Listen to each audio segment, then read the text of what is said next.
osrednjega govornika, dr.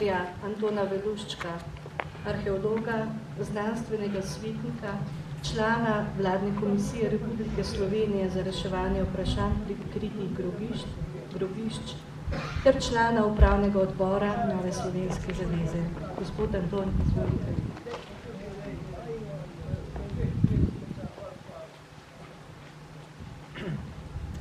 Letos, prav na dan spomina v Rovtah, tradicionalno obeležujemo Evropski dan spomina na žrtve vseh totalitarnih in avtoritarnih režimov. Kot smo slišali pri pridigi, so to bili vse socialistični režimi, in sicer po vrstnem redu komunistični, fašistični in nacistični.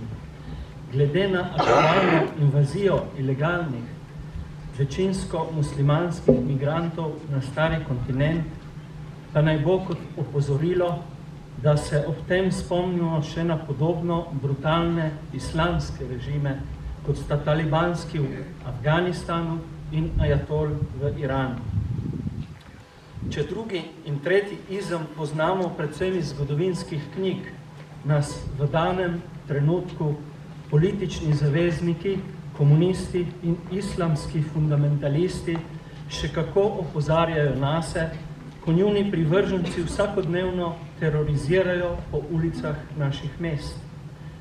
Pred popolnim kolapsom, ki se napoveduje zahodno civilizacijo v brezbožni Evropi, reši lahko edino vrnitev k koreninam, to je k Bogu in naši katoliški veri. Bodi kristalno jasno, z zavračanjem vsemogočnega ne bomo obstali.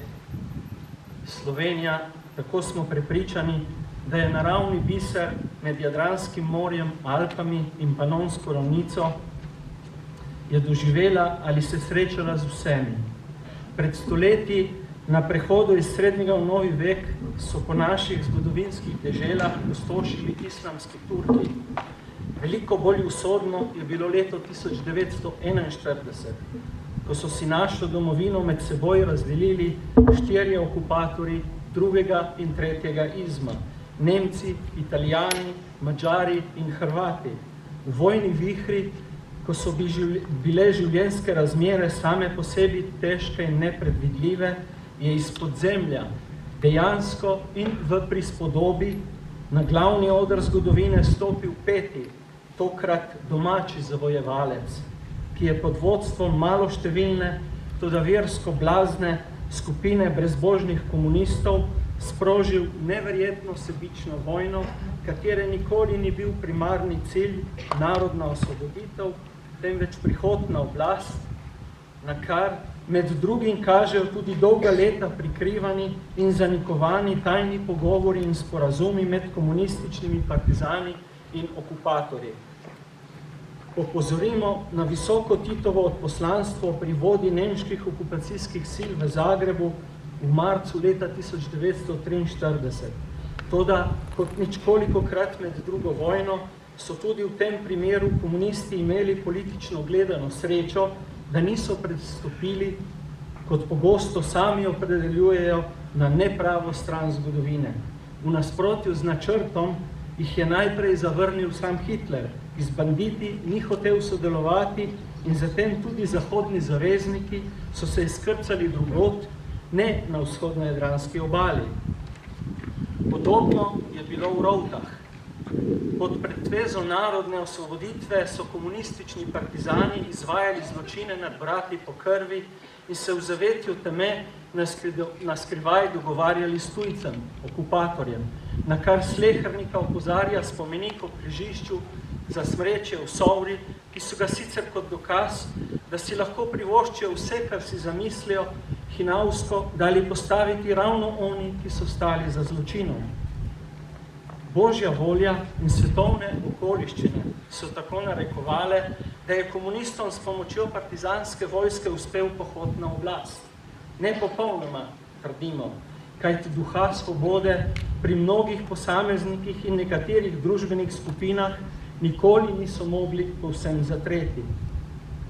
V maju 1945 je Slovenija, k kateri je bil kasneje vrnjen večji del zahodnega etničnega ozemlja, vstopila v rdečo zimo. Trajala je dolgih 45 let, kar je pustilo strahotne posledice, ki jih občutimo še danes. Kot narod smo nazadovali na vseh področjih, v znanosti, odkoder prihajamo in razmere zelo dobro poznamo. V kulturi spomnimo samo na usodo izvrstnega mladega pesnika Balantiča in njegove poezije, da o gospodarstvu sploh ne govorimo. Ugotovitve neizpodbitno dokazujejo, da v nesvobodi ni mogoče živeti v polnosti in izkoristiti vseh narodovih potencialov. Od tod tudi nekdaj znatna razlika med zahodno demokratično oziroma kapitalistično in vzhodno totalitarno komunistično Evropo. Leta 1991 je po božji milosti s pravimi ljudmi na pravem mestu Slovenija postala samostojna država. Nova država je bila postavljena na demokratičnih temeljih, kmalu pa se je začelo obračanje nazaj. Že takrat so se tudi napovedovali današnje dogajanje in razmerja moči. Znatna večina državljanov je ostala pasivna ali celo dojemljiva, ko sta se začela relativizacija in olepševanje zločinov prejšnjega sistema, komunizma nasploh in revolucionarne razsežnosti NOB-ja. Ob osamosvojitvi so se tako imenovane stare sile poskrile, skoraj vsi ostali pa smo se zazibali bodisi v brezbrižnost, kar smo že navedli, bodisi v lažno oziroma zelo naivno podobo o boljših časih. Dovolili smo, da sta nas obvladala strah ali preračunljivost. Ker totalitarni privilegiji večinoma niso bili ukinjeni, so kmalu po nastopu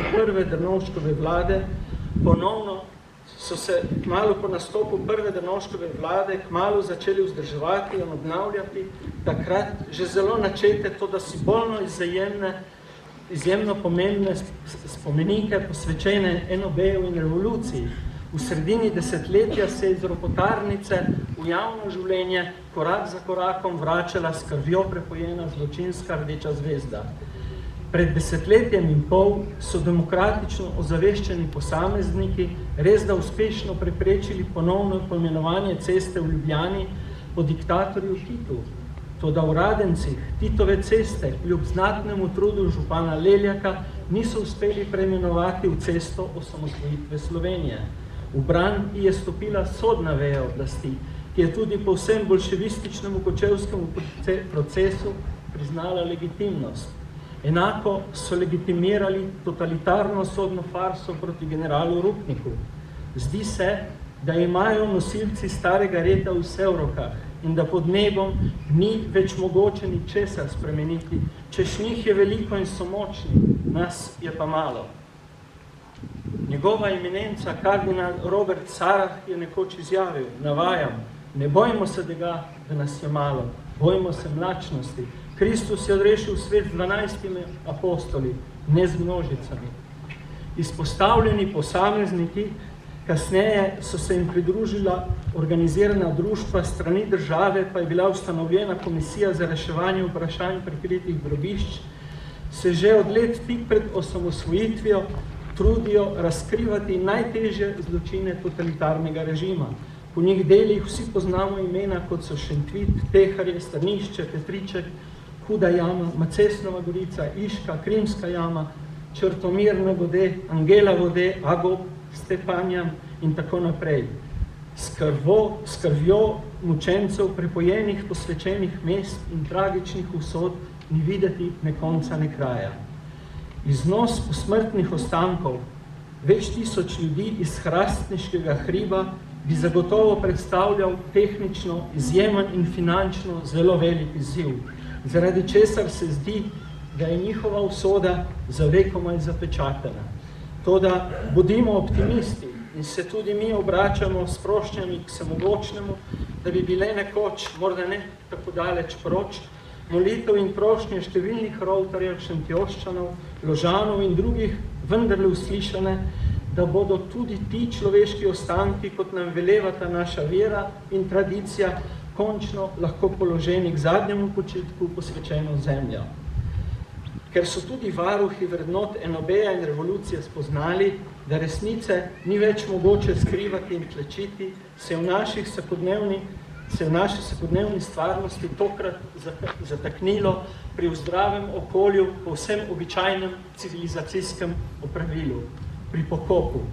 V mislih imamo pokop posmrtnih ostankov blizu 3500 razoroženih in s prevaro vrnjenih vojakov Slovenske narodne vojske, predtem večinoma domobrancev, ki so jih umorili v Macesnovi Gorici. Neotesani ljubljanski župan Janković s podporo ideoloških somišljenikov ne dovoli, da bi jih, kakor je želja številnih sorodnikov in združenj, pietetno pokopali na Žalah, na osrednjem pokopališču slovenske prestolnice v Ljubljani.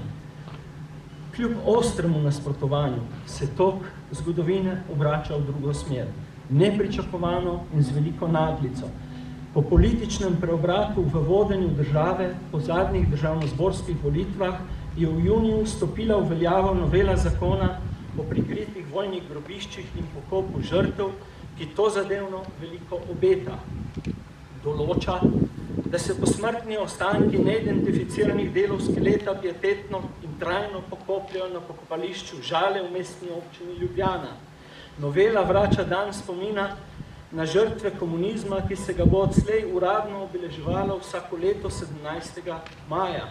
Določa smiselno poenostavljen postopek za izdajo odločbe o ugotovitvi smrti. Ob odkritju posmrtnih ostankov se po novem obvezno odzamejo biološki vzorci za namene analize in identifikacije, pristojno ministrstvo, ki vodi evidenco pogrešanih oseb, pa po predhodni privolitvi posameznika zagotovi odzem referenčnih vzorcev svojcev pogrešanih oseb z istim namenom. Stroške povezane z genetskimi analizami bo kril proračun Republike Slovenije. Postopek pridobitve, uporabo in hranjenja občutljivih podatkov pa natančno ureja nedavno sprejeti pravilnik. Na obzorju se torej svita. Žarki svetlobe napovedujejo nove čase. V Evropi se je druga svetovna vojna končala 8. maja 1945. Slutimo bližino trenutka, sicer s precejšnjo zamudo, da to vojno končamo tudi mi v Sloveniji, ki nam je dano na tej zemlji živeti v zgodnjem 21. stoletju. Bog nas živi, Bog živi Slovenijo.